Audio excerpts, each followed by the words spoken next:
Hari ini kita melihat isu ya Bapak Ibu ya, isu tentang anak remaja di dalam menggunakan media sosial ya, yang kalau kita lihat yang hari ini viral.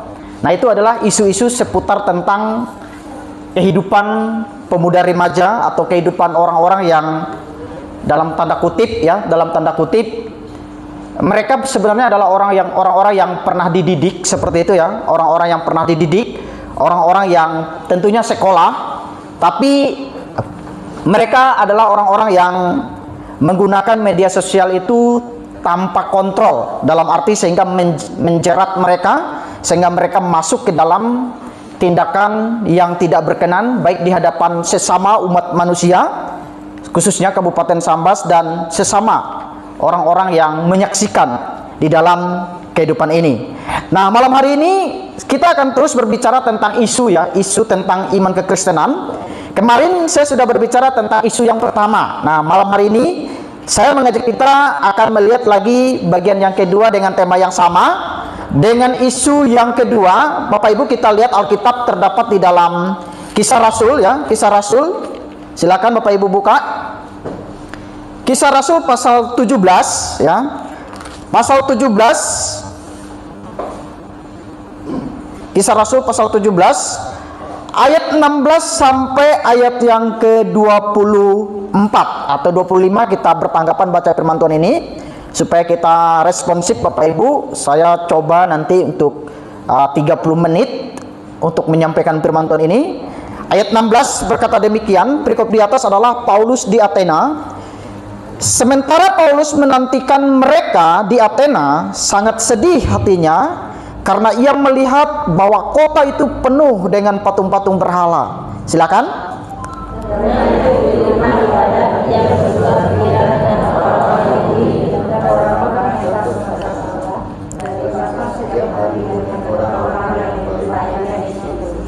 Dan juga beberapa ahli pikir dari golongan Epikuros dan Stoa bersoal jawab dengan dia. Dan ada yang berkata, apakah yang hendak dikatakan si peleter ini? Tetapi yang lain berkata, rupa-rupanya ia adalah pemberita ajaran dewa-dewa asing, sebab ia memberitakan Injil tentang Yesus dan tentang kebangkitannya. Silakan.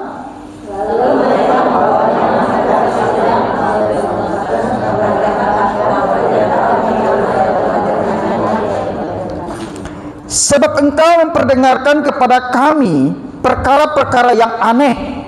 Karena itu kami ingin tahu, apakah arti semua itu?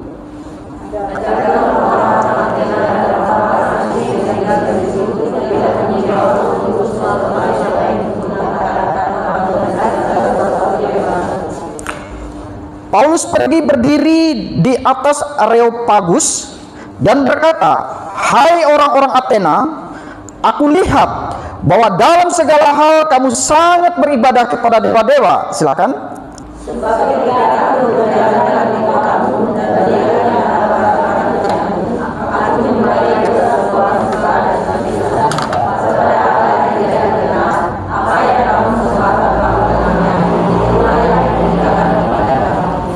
Allah yang telah menjadikan bumi dan segala isinya, Ia yang adalah Tuhan atas langit dan bumi, tidak diam dalam kuil-kuil buatan tangan manusia.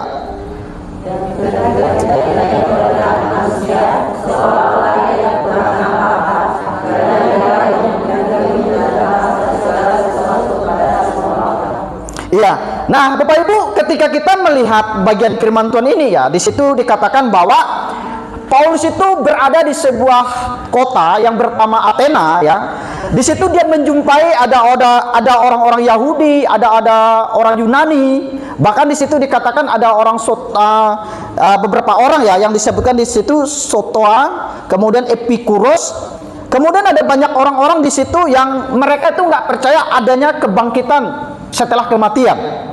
Maka ketika Paulus menyampaikan firman Tuhan kepada mereka tentang Kristus yang bangkit, yang hidup, seperti itu ya, orang-orang Athena itu nggak percaya. Ini ajaran asing bagi mereka.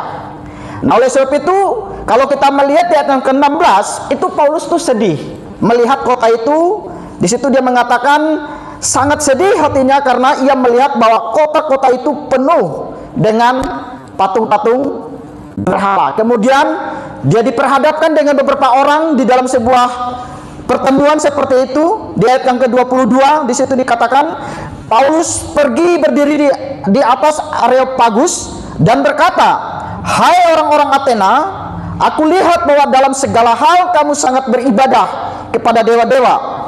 Sebab ketika aku berjalan-jalan di kotamu dan melihat barang-barang pujaanmu, aku menjumpai juga sebuah mesbah dengan tulisan kepada Allah yang tidak dikenal. Apa yang kamu sembah tanpa mengenalnya, itulah yang kuberitakan kepada kamu." Ayat 24, Allah yang telah menjadikan bumi dan segala isinya, Ia yang adalah Tuhan atas langit dan bumi, tidak diam dalam kuil-kuil buatan tangan manusia. Nah, Bapak Ibu saudara-saudara yang terkasih Tuhan, itulah yang disampaikan oleh Paulus kepada orang-orang yang dia temui. Bahkan di situ dikatakan bukan hanya di tempat-tempat ibadah dia bertukar pikiran, tetapi juga di persimpangan-persimpangan jalan mereka bertukar pikiran, ya, bertukar pikiran. Mereka selalu mempertanyakan tentang iman di dalam kehidupan mereka. Dan Paulus adalah berbicara tentang Yesus yang hidup, Yesus yang bangkit, Yesus yang naik ke surga, Yesus yang menampakkan diri kepadanya. Nah, itu yang disampaikan oleh Paulus kepada orang-orang yang dia temui, baik itu orang Yahudi, Yunani, bahkan di situ orang Stoa dan sebagainya. Itulah orang-orang yang Bapak Ibu yang kita lihat berbicara tentang isu-isu kekristenan yang dipersoalkan. Nah, malam hari ini Bapak Ibu kita akan isu yang akan kita perdebatkan atau yang kita mau renungkan malam hari ini ada 3 pertanyaan, ya. Ada 3 pertanyaan yang ini adalah iman Kristen yang paling sulit, Bapak Ibu. Yang banyak orang katakan belajar tentang isu-isu ini tidak mudah, Bapak Ibu. Kalau kemarin kan kita sudah belajar, kalau kita lihat ya, ini kita sudah belajar 5 pertanyaan yang kita lihat ya. Dari kita berbicara tentang Kristus kemarin ya, tentang Kristus, di mana pertanyaan pertama yang kita lihat yang pertama adalah Yesus tidak pernah mengaku aku adalah Allah, coba tunjukkan ayatnya. Dan kita sudah jawab kemarin. Kemudian kita lihat Bapak Ibu ya, saya hanya sekilas dulu. Kemudian ini jawaban kita kemarin. Kemudian pertanyaan kedua adalah ini, dan yang ketiga kita lihat ini pertanyaan yang ketiga yang tentang Kristus. Kita telah melihat di situ dikatakan Yesus mengalami dan melakukan hal-hal yang dilakukan manusia, lahir, lapar, haus dan tidak berdoa, mati. Dan kemudian tuduhan keempat Bapak Ibu, tuduhan keempat adalah Allah tidak beranak dan diperanakan. Kita juga sudah jawab kemarin. Kemudian ini adalah Yesus sendiri mengatakan bahwa dia diutus Bapa dan Bapa lebih besar daripada dia. Nah, kita juga sudah berbicara ini. Jadi Bapak Ibu, kalau kita betul-betul mengikuti apa yang saya sampaikan tentang iman kita sebagai orang Kristen, maka kita tidak akan menjadi orang yang kebingungan di dalam beriman. Saya hanya punya satu tujuan ketika menyampaikan firman Tuhan ini. Bapak Ibu, ketika kita melihat iman kita sebagai orang Kristen, satu hal yang saya pengen dari jemaat Tuhan adalah Bapak Ibu mengerti, memahami. Ketika Bapak Ibu mengerti, memahami, maka Bapak Ibu pasti tidak akan ragu imannya dan pasti Bapak Ibu akan kuat di dalam menjalani Tuhan. Nah, Bapak Ibu, saya membayangkan begini, kalau kita misalnya ada beberapa ilustrasi yang selalu dikatakan, kalau kita ingin mengenali uang palsu, ya, uang palsu, supaya kita tahu uang palsu itu bagaimana, syaratnya cuma satu. Bukan diraba, itu bagian dari mengenali ya, tapi dikatakan kalau kita ingin mengenal uang itu apakah dia asli atau palsu, satu-satunya syarat yang harus kita miliki adalah kita sangat mengenal apa itu uang asli. Kalau kita betul-betul mengenal uang asli, maka uang palsu itu bisa kita bedakan. Maka di dalam iman kekristenan kita, kalau kita betul-betul mengenal iman kekristenan kita, maka kita tidak akan menjadi orang Kristen yang sembarangan, tidak akan menjadi orang Kristen yang tidak bisa mempertanggungjawabkan iman kita, dan menjadi orang Kristen pasti menjadi orang Kristen yang bertumbuh. Bapak Ibu, ketika kita setiap hari mencari uang ya, mencari uang, bekerja, makin kita bekerja mencari uang, tujuannya apa? Supaya kita kan menjadi orang yang lebih mampu lagi seperti itu. Kita mengejar sebuah kesuksesan, kita mengejar sebuah kehidupan yang baik seperti itu.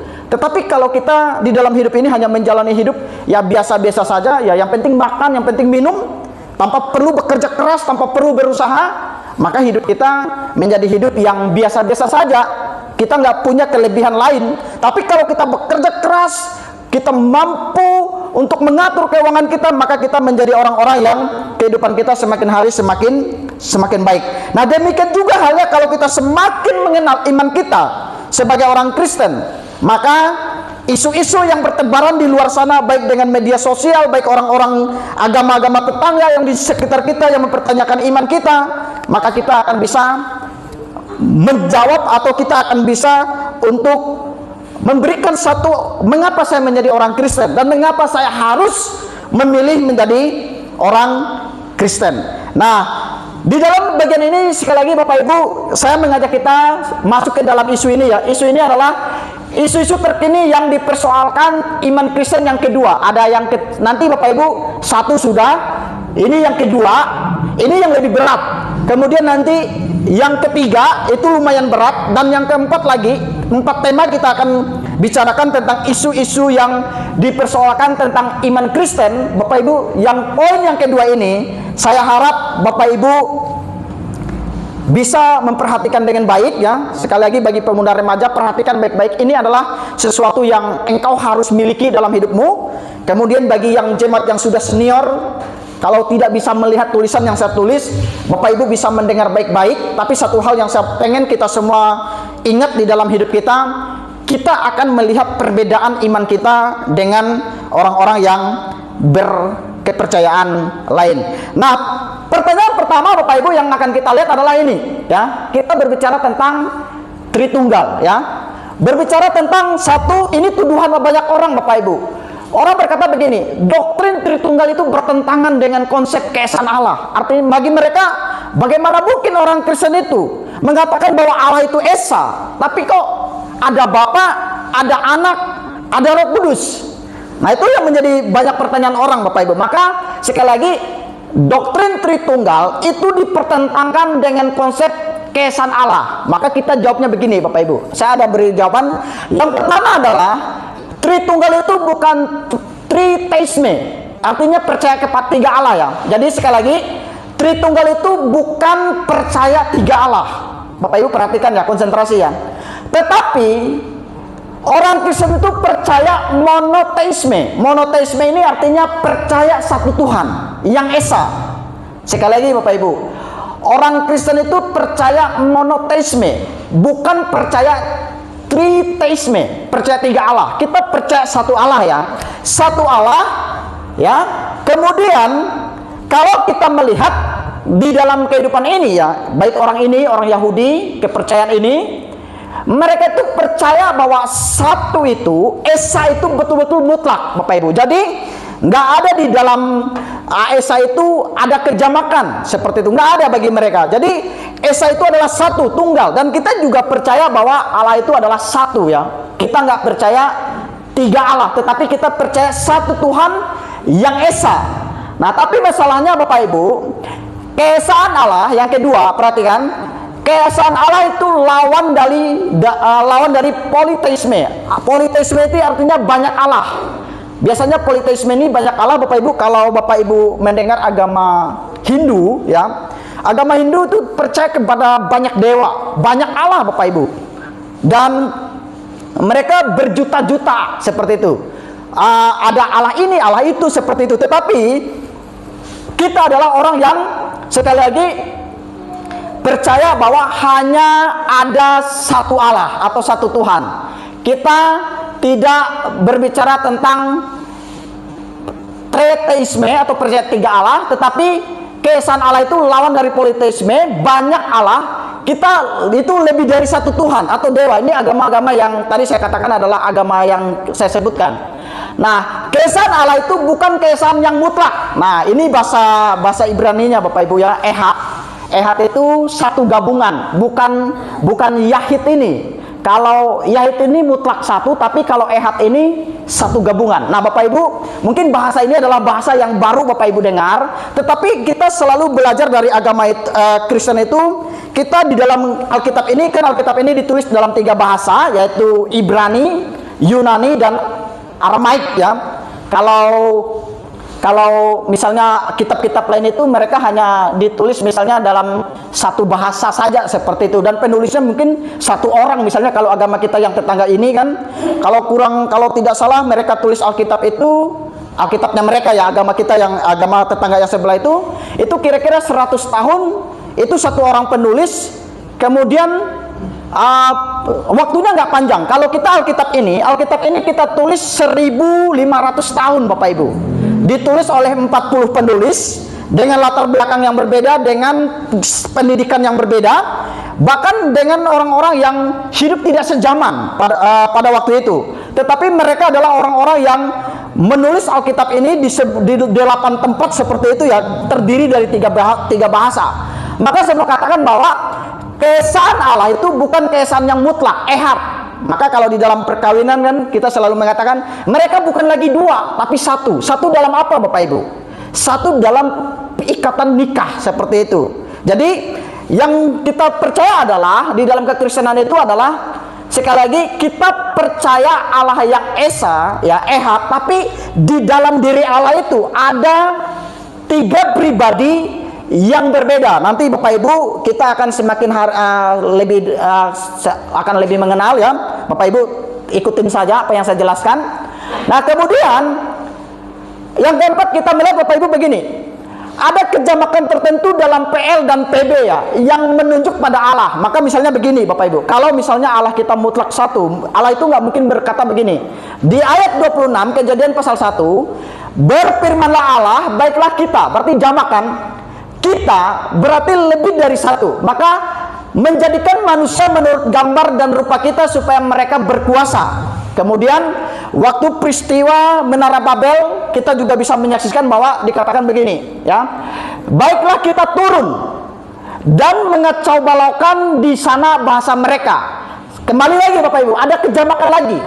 Maka nggak mungkin Allah itu mengatakan, ayo malaikat, ayo manusia, kita datang ke dunia untuk menghancurkan manusia. Nggak mungkin Bapak Ibu. Atau Allah berkata, ayo malaikat, ayo manusia, kita menciptakan manusia itu. Nggak mungkin. Pasti ada pribadi lain yang diajak. Maka di situ dikatakan, baiklah kita turun dan mengacau balaukan di sana bahasa mereka. Kemudian di dalam PB, Bapak Ibu perhatikan ya, di dalam PB, Perjanjian Baru maksud saya, waktu Yesus dibaptis, di situ dikatakan begini, baptislah mereka dalam nama Bapa. Ini maksudnya ketika kita membaptis orang lah, ketika kita membaptis orang itu harus melalui 3 promasi ini ya. Kita nggak bisa melewati yang lain, maksudnya harus dengan nama Bapa dan Anak dan Roh Kudus. Kemudian ketika Yesus dibaptis, ini yang saya katakan tadi di Lukas pasal 3 ayat 21 sampai 23, Yesus dibaptis, maka di situ dikatakan turunlah Roh Kudus dalam rupa burung merpati. Yang dibaptis kan pribadi kedua kan? Yang dibaptis pribadi kedua, kemudian turunlah Roh Kudus, berarti pribadi yang ketiga. Dan di situ dikatakan, terdengarlah suara dari langit, engkaulah anakku yang kukasihi, kepadamulah aku berkenan. Pasti itu pribadi Bapa, pasti itu pribadi yang pertama. Nah, kenapa kita ada pribadi 1, ada pribadi 2, ada pribadi 3 Bapak Ibu? Ini kita hanya bisa membahasakan bahasa Indonesia. Jadi firman Tuhan itu supaya manusia bisa mengerti bahwa maka ada peribahasa, ada pribadi pertama, pribadi kedua, pribadi ketiga. Itu supaya kita bisa mengenal bahasa manusia itu sendiri. Allah menulis firman-Nya supaya firman ini boleh dimengerti oleh manusia. Nah, inilah tuduhan yang pertama Bapak Ibu. Sekali lagi yang biasa orang pertanyakan, doktrin Tritunggal itu bertentangan dengan konsep keesaan Allah. Jawabannya 1, 2, 3 dan 4. Ini yang saya berikan kepada kita. Nah, kemudian pertanyaan kedua Bapak Ibu, pertanyaan kedua ini tuduhan ya. Yang kedua, doktrin Tritunggal itu bertentangan dengan akal. Jadi nggak masuk akal bagi mereka Bapak Ibu ya. Orang Kristen itu Allahnya rumit. Allahnya ada Bapa, ada Anak, ada Roh Kudus, maka itu rumit bagi mereka. Tapi sekali lagi saya ajak kita untuk menjawab, bukan bertentangan tetapi melampaui akal. Perhatikan Bapak Ibu, bukan bertentangan tetapi melampaui akal. Kalau misalnya kita bisa seperti agama lain menjelaskan Allahnya melalui pikiran manusianya, berarti pasti itu bukan Allah. Itu logikanya Bapak Ibu. Kalau kita manusia nggak bisa menjelaskan Allah, itu masuk akal, karena memang Allah lebih jauh besar dibanding kita.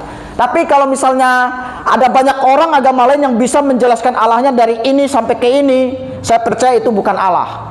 Maka jawaban kita adalah bukan bertentangan tetapi melampaui akal.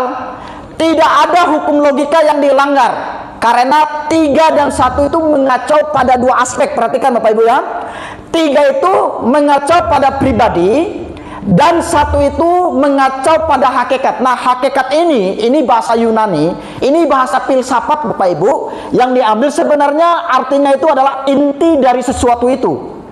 Sekali lagi, inti dari sesuatu atau dasar dari segala sesuatu. Nah, kata hakikat ini sekali lagi, ini adalah kalimat yang diambil dari kalimat filsafat Yunani, yang artinya adalah inti dari segala sesuatu.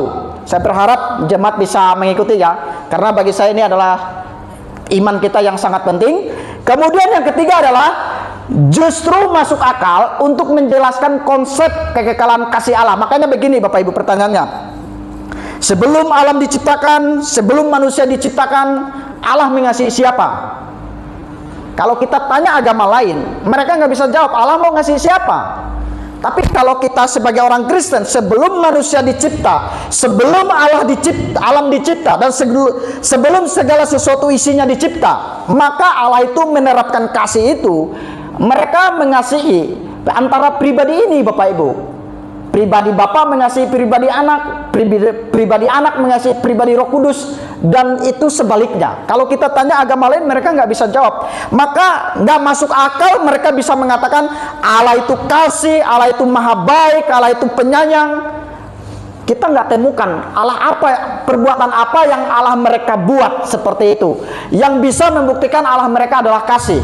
Kalau kita orang Kristen sekali lagi jelas mengatakan bahwa sebelum dunia diciptakan, sebelum ada alam semesta, maka ketiga pribadi ini, satu hakikat ini, satu inti dari sesuatu ini, mereka saling mengasihi. Sekali lagi Bapak Ibu, justru masuk akal untuk menjelaskan konsep kekekalan kasih Allah. Ini pertanyaan yang kedua, doktrin Tritunggal yang bertentangan dengan akal. Jawabannya adalah demikian Bapak Ibu. Nah, saya berikan pemahaman begini Bapak Ibu ya. Jangan Bapak Ibu pikir, wah Allah itu berwujud, Allah itu berbentuk. Enggak, Yesus sendiri perhatikan Bapak Ibu. Sebelum inkarnasi, sebelum dia datang ke dalam dunia, dia juga adalah roh. Jadi pribadi kedua itu bukan dari sorga sudah punya wujud berdaging, enggak. Dia juga adalah roh ya. Sekali lagi Bapak Ibu, Yesus itu adalah roh. Tapi ketika manusia jatuh ke dalam dosa dan upah dosa adalah maut, maka pribadi kedua ini adalah roh. Itulah yang datang ke dalam dunia yang kita peringati Natal. Sekali lagi Bapak Ibu. Maka sekali lagi di sini dikatakan Yohanes 4 ayat 24 mengatakan Allah itu roh, dan barang siapa menyembah dia harus menyembahnya dalam roh dan kebenaran. Jadi ini hakikatnya Allah. Perhatikan Bapak Ibu, hakikatnya Allah, intinya Allah. Sekali lagi tadi saya katakan begini, next, ini inti dari segala sesuatu. Hakikatnya itu Allah Bapak Ibu, ini Allah. Tapi dalam Allah ini, perhatikan, dalam Allah ini ada pribadi Bapa. Kemudian ada pribadi Yesus, pribadi kedua yang kita sebut. Kemudian ada pribadi Roh Kudus. Tapi banyak orang Kristen salah memahami bahwa mereka berbicara bahwa ada yang mengatakan begini, waktu di sorga dia jadi Allah Bapa, setelah dia turun ke dalam dunia dia jadi Yesus Kristus, setelah Yesus Kristus mati bangkit dia turun jadi Allah Roh Kudus. Itu iman orang Kristen yang nggak benar, salah Bapak Ibu, bukan begitu. Orang Kristen sekali lagi bukan percaya kepada Allah yang memiliki fungsinya 3. Di rumah misalnya menjadi Bapak Gembala, di sekolah menjadi Pak Guru, atau di luar dia menjadi Bapa kantoran itu salah. Nggak begitu Bapak Ibu. Tetapi saya mau katakan bahwa hakikatnya adalah, intinya adalah Allah, tapi di dalam pribadi Bapa ada pribadi Anak, ada pribadi Roh Kudus. Kira-kira Bapak Ibu paham? Kira-kira Bapak Ibu mengerti? Saya berharap mengerti ya. Dan yang ketiga adalah, Bapak Ibu perhatikan ini. Nah, tadi dikatakan Allah itu esa, satu intinya atau hakikatnya. Perhatikan Bapak Ibu, ini Allah. Kemudian dua, ada kejamakan dalam diri Allah. Tiga pribadi. Sekali lagi, Allah, Bapa, pribadi pertama adalah Allah. Pribadi kedua adalah Yesus, adalah Allah hakikatnya. Pribadi ketiga adalah Roh Kudus, hakikatnya adalah Allah. Tapi Bapa bukan Putra, Putra bukan Roh Kudus, Roh Kudus bukan Bapa. Nah, ketiga pribadi ini Bapak Ibu, mereka saling mengasihi, saling bekerja sama. Mereka tidak bisa dipisahkan satu dengan yang lain. Maka di dalam tiga pribadi ini mereka selalu bekerja sama. Maka ketika peristiwa Natal, Bapa mengutus Putra datang ke dalam dunia, Putra yang Yesus yang mati di atas kayu salib untuk menebus dosa manusia, dan yang menjadikan semuanya itu adalah Roh Kudus. Sehingga tiga pribadi ini selalu bekerja sama. Maka Bapak Ibu, sekali lagi saya mau katakan, kita bukan percaya kepada tiga fungsi Allah, tetapi memang di dalam diri Allah itu ada tiga pribadi yang berbeda. Nah, mungkin di sini sudah mulai paham Bapak Ibu, supaya kita bisa mengenal iman kita. Kemudian saya berikan satu contoh lagi Bapak Ibu. Bapak Ibu perhatikan ini ya. Hakikat itu kan tadi artinya inti sesuatu atau dasar segala sesuatu. Saya sudah pernah sampaikan ini ya. Ini misalnya tanah liat Bapak Ibu. Tanah liat, misalnya tanah liat ini kemudian dibentuk ya. Dibentuk ini menjadi apa? Sebuah tempayan seperti itu ya. Ini cangkir. Kemudian ini genteng. Genteng zaman dulu misalnya. Tapi tiga-tiganya ini terbuat dari bahan yang sama, yaitu tanah liat. Tetapi tempayan ini bukan cangkir, cangkir ini bukan genteng, tapi hakikatnya adalah sama, intinya adalah sama. Maka sekali lagi Bapak Ibu, ini tadi saya katakan bahwa ini hakikatnya sama, tapi pribadinya beda. Maka pribadi intinya hasil dari personal inti dari dasar sesuatu. Jadi Bapak Ibu, sekali lagi kalau kita kembali di atas, maka kita sudah bisa mendapat bayangan bahwa orang Kristen itu bukan percaya kepada triteisme atau tiga Allah, tetapi percaya satu Allah. Di dalam diri Allah ada tiga pribadi yang berbeda. Kemudian saya tampilkan, Bapak Ibu bisa perhatikan gambar ini, saya tadi sudah jelaskan ya. Nah, bedanya dengan manusia, Bapak Ibu perhatikan dengan manusia ya. Bedanya tiga orang, hakikat dasarnya itu manusia. Ya, hakikat dasarnya manusia. Tapi tiga manusia ini tidak sama. Pikirannya itu nggak sama Bapak Ibu. Cara melakukannya tidak sama, bekerjanya tidak sama. Tapi sama-sama manusia. Tapi kalau kita kembali ke sini, tiga pribadi ini berbeda, tetapi mereka nggak bisa dipisahkan karena hakikatnya adalah Allah. Bekerja bersama, saling mengasihi bersama. Kemudian dikatakan pribadi kedua inilah yang turun ke dalam dunia, dan pribadi yang ke Bapa dan pribadi Roh Kudus itu waktu peristiwa Natal mereka tidak menjadi manusia. Hanya pribadi Putra inilah yang menjadi manusia, menambahkan daging. Yang tadi dia adalah roh Allah, tetapi dia rela datang ke dalam dunia, dan dia mati untuk menanggung dosa kita. Maka ketika dia berdoa, Yesus ketika dia berdoa kepada Allah Bapa ya. Maka sekali lagi hakikatnya adalah Allah, tetapi pribadi ini adalah pribadi yang berbeda. Kemudian sekali lagi saya tampilkan ini, mungkin gambar ini agak kelihatan sama ya seperti itu, tapi sekali lagi Bapak Ibu penjelasan tentang 3 pribadi dan 1 hakikat itu tadi saya sudah katakan bahwa ini adalah seperti tanah liat dan ini dibentuk seperti itu, tetapi hakikatnya adalah sama. Kemudian ini manusia tadi saya katakan bahwa bedanya 3 orang, hakikat dasarnya sama-sama manusia, tetapi saya dengan kamu itu berbeda. Kita nggak sama ya. Tetapi kalau Allah tadi, mereka adalah, Roh Kudus adalah Allah, Yesus adalah Allah, Bapa juga adalah Allah. Dan terakhir Bapak Ibu, ya, doktrin Allah Tritunggal itu sukar dipahami.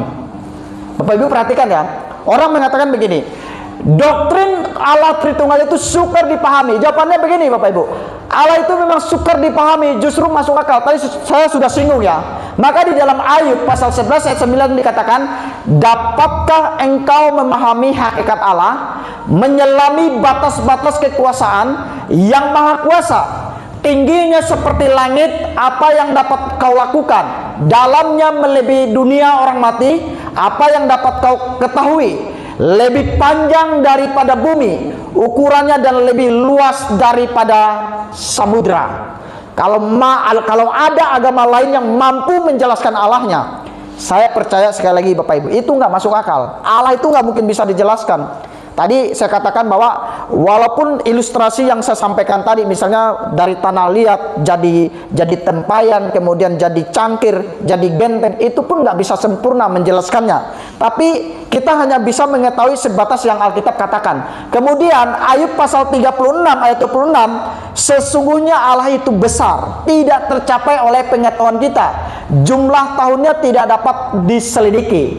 Nah Bapak Ibu, satu hari di hadapan manusia, di hadapan Allah berapa hari? Ada Bapak Ibu yang tahu? Satu hari di hadapan manusia, tapi 1000 hari di hadapan Tuhan. Nggak mungkin Bapak Ibu kita bisa memahaminya. Maka saya katakan bahwa kalau doktrin Allah Tritunggal sukar dipahami, Allah itu sukar dipahami, justru masuk akal. Kalau Allah bisa dijelaskan oleh manusia, kalau manusia lebih besar daripada Allah, lebih tinggi pengetahuannya daripada Allah, maka saya percaya itu bukan Allah. Maka bagian yang kedua yang kita bisa lihat adalah Allah yang dapat dipahami seluruhnya pasti bukan Allah yang sejati. Kira-kira demikian firman Tuhan yang dapat saya sampaikan. 30 menit saya berbicara tentang kebenaran firman Tuhan ini, dan nanti kita akan masuk di dalam isu-isu yang keempat. Kira-kira kita akan berbicara tentang kematian dan penyaliban Tuhan Yesus. Misalnya ini tuduhannya, misalnya kalau Yesus adalah Allah Tuhan, mengapa dia tidak bisa menyelamatkan diri di atas kayu salib? Maka Bapak Ibu, saya harap kita mengikuti pelajaran ini sampai poin yang keempat, supaya kita betul-betul memahami iman kita sebagai orang Kristen. Dan minimal ketika kita memahami iman kita sebagai Kristen, maka kita menjadi orang-orang yang mengenal iman kita, mengenal agama kita, dan kita tidak akan mudah digoyahkan oleh isu-isu di luar sana yang mungkin mempertanyakan tentang iman kita, kemudian mereka yang menghina tentang iman kita. Tetapi kita sungguh memahami apa yang kita percaya di dalam kehidupan ini. Kiranya firman Tuhan ini boleh memberkati kita semua. Saya undang jemaat Tuhan untuk bangkit berdiri. Bapak Ibu, kita akan sekali lagi saya mengajak jemaat untuk sama-sama berdoa dalam hati masing-masing.